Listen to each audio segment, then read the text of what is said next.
Hello everyone, welcome back to the my channel study 21। कैसे हैं आप सब? आई होप आप सब अच्छे होंगे। हम लेकर आए यहाँ पर क्लास 10th की मैथ के फर्स्ट चैप्टर रियल नंबर से कुछ केस स्टडी, जिसमें ऑलरेडी मैं 2 केस स्टडी करवा चुकी हूँ। आई होप आप लोगों ने वो वीडियो देख ली होगी। चलिए शुरू करेंगे। आपको वीडियो सारी मिल जाएंगे हमारे चैनल पर। प्लेलिस्ट में आप case study chapter 1 real number से सर्च कर सकते हैं, वहाँ इजिली आपको अवेलेबल होंगी। ठीक है, तो चलिए शुरू करते हैं। आज की जो हमारी केस स्टडी है वो है case study third. Case study third में हमें दे रखा है old age homes means for senior citizen who are unable to stay with their families और destitute. These old age homes have special medical facilities for senior citizens such as mobile health care system, ambulance, nurses and provision of well balanced meal. ठीक है, तो यहाँ पर old age home की बात की गई है। अब इसके बाद आगे अगर हम बढ़ते हैं तो यहाँ पर हमें दिया है हिमांशु। यहाँ से हमारे लिए मेन जो है इंफॉर्मेशन गिवन है। Himanshu, Gaurav and Gagan start preparing greeting card for each person of an old age home on new year. In order to complete one card, they take 10, 16 and 20 minutes respectively based on the above information. Solve the following question.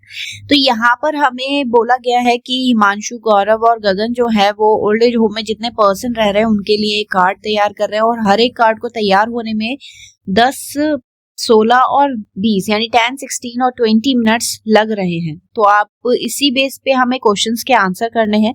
हमें दिया है co-prime number are those numbers which do not have any common factor other than 1. जो co-prime numbers होते हैं उसमें जो दो number होंगे उसमें उन दोनों का जो कॉमन फैक्टर होगा वो 1 होगा, 1 के अलावा नहीं होता है। तो ये स्टेटमेंट पूछा है कि ट्रू है या नहीं, तो बिल्कुल ये स्टेटमेंट बिल्कुल सही है कि इसमें को प्राइम में कॉमन फैक्टर 1 के अलावा नहीं होता है। तो इसका आंसर क्या हो जाएगा? इसका आंसर होगा ट्रू।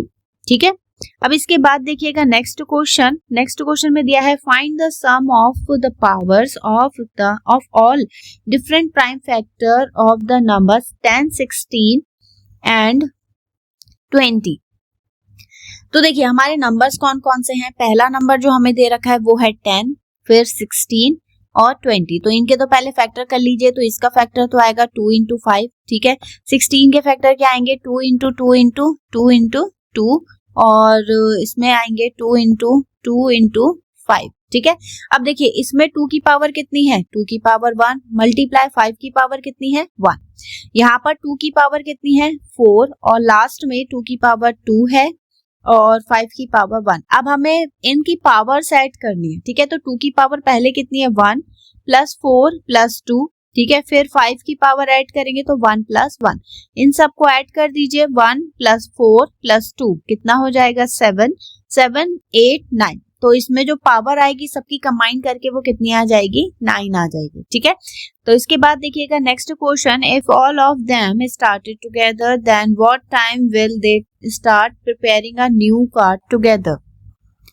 तो यहाँ पर हमें बताना है कि तीनों को एक साथ कंप्लीट करने में कितना टाइम लगेगा ओवरऑल तीनों को मिला के। तो यहाँ पर जब कंडीशन टुगेदर की पूछी जाती है तो उस कंडीशन में हम फाइंड करते हैं एलसीएम। ठीक है, तो एलसीएम के लिए हमारे फैक्टर क्या आए थे? 10 के फैक्टर आए थे 2 into 5, 16 के फैक्टर आए थे 2 की पावर 4 एंड 20 के फैक्टर आए थे 2 की पावर 2 मल्टीप्लाई 5। ठीक है, एलसीएम है यानी हाईएस्ट पावर लेनी है। तो 2 की हाईएस्ट पावर कितनी है? 4 मल्टीप्लाई 5। मल्टीप्लाई कर लीजिए। 2 2 जा 4, 4 2 जा 8, 8 2 जा 16 एंड 16 5 जा 80। ठीक है, तो एलसीएम कितना आएगा? 80। मतलब तीनों को एक साथ अगर हम देखें तो 80 मिनट लग रहे हैं। ठीक है, 80 मिनट हो गया, मतलब 1 hour and 20 मिनट एक्स्ट्रा। ठीक है, तो इसके बाद देखिएगा next question. What is the common time to make 1 card. सबका कॉमन टाइम क्या होगा? जब कॉमन टाइम पूछा है तो उस कंडीशन में हम फाइंड करेंगे एचसीएफ। ठीक है, अब एचसीएफ के लिए हमारे फैक्टर थे 2 मल्टीप्लाई 5 10 के, फिर 2 की पावर 4 और कॉमा 2 की पावर 2 मल्टीप्लाई 5। तो लोएस्ट पावर हमें देखनी है। तो 5 तो तीनों में नहीं आ रहा है, एक में मिसिंग है, तो 5 तो लेके नहीं चलेंगे। 2 की लोएस्ट पावर क्या है हमारी? 1। तो इसका जो एचसीएफ आएगा वो कितना आएगा? 2। यानी सबका कॉमन टाइम क्या है? 2 मिनट। तो ऐसे करके इसे सॉल्व करना था। आई होप आपको समझ में आया होगा। आपको वीडियो कैसी लगी ये कमेंट सेक्शन में जरूर बताइएगा। और हाँ, नेक्स्ट वीडियो की अपडेट पाने के लिए वीडियो को लाइक, चैनल को सब्सक्राइब जरूर करें, इसे अपने दोस्तों के साथ जरूर शेयर करें। और अगर आपको किसी और चैप्टर पे केस स्टडी चाहिए तो वो भी आप मुझे कमेंट सेक्शन में बता सकते हैं। ठीक है, चलिए मिलते हैं नेक्स्ट वीडियो में नए क्वेश्चन के साथ। तब तक के लिए